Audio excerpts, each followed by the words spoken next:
ये कहानी सच्ची घटना पर आधारित है।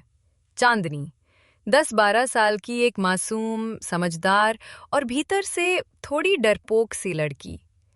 उसके पापा की तबीयत अचानक बिगड़ गई थी, इसलिए माँ पापा इलाज के लिए गांव चले गए। जल्दीबाजी में वे चांदनी और उसकी छोटी बहन को अपनी एक करीबी सहेली के घर छोड़ गए ताकि वे सुरक्षित रहें। दोनों बहनें पहली बार अपने घर से दूर थीं। नया माहौल, नए लोग और कहीं अंदर एक हल्का सा डर।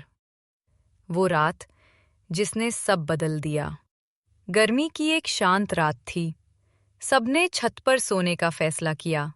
छत पर चादरें बिछी थीं, एक कोने में पानी की टंकी खड़ी थी और आसमान में तारे वैसे चमक रहे थे जैसे किसी ने काली स्याही पर चांदी के कण बिखेर दिए हों। चांदनी अपनी बहन, अपनी दोस्त और उसके परिवार के बीच में लेटी थी। सब धीरे धीरे नींद में खोते जा रहे थे, पर चांदनी अभी भी जाग रही थी।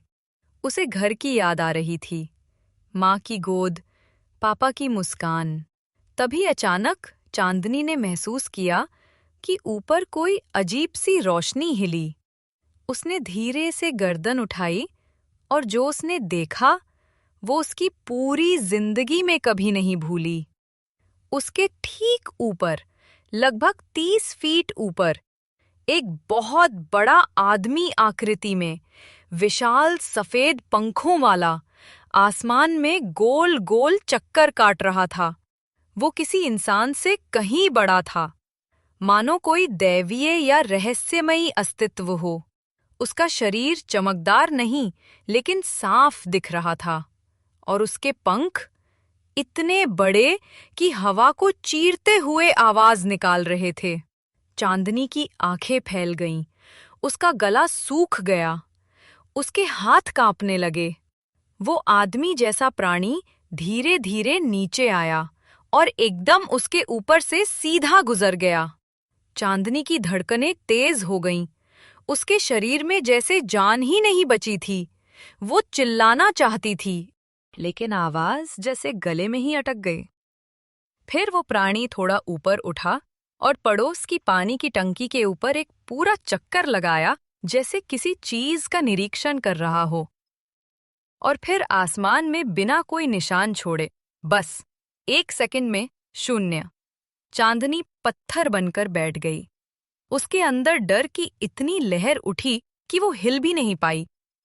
धीरे धीरे कांपती उंगलियों से उसने अपना कंबल पकड़ा और पूरी तरह चेहरे पर ढक लिया। उसका दिल ताल की तरह धड़क रहा था। उसने आंखें कसकर बंद कर ली। उसे लगा अगर उसने चेहरे से कंबल हटाया तो शायद वो चीज फिर से दिख जाए। उस रात वो लगभग सो ही नहीं पाई। डर उसके सीने में धुंधले धुएं की तरह भरा रहा। सुबह तक उसने किसी से कुछ नहीं कहा, क्योंकि उसे खुद भी भरोसा नहीं हो रहा था कि उसने क्या देखा था। पर वो एक रात, उसका एक पल, उसकी यादों में हमेशा के लिए दर्ज हो गया।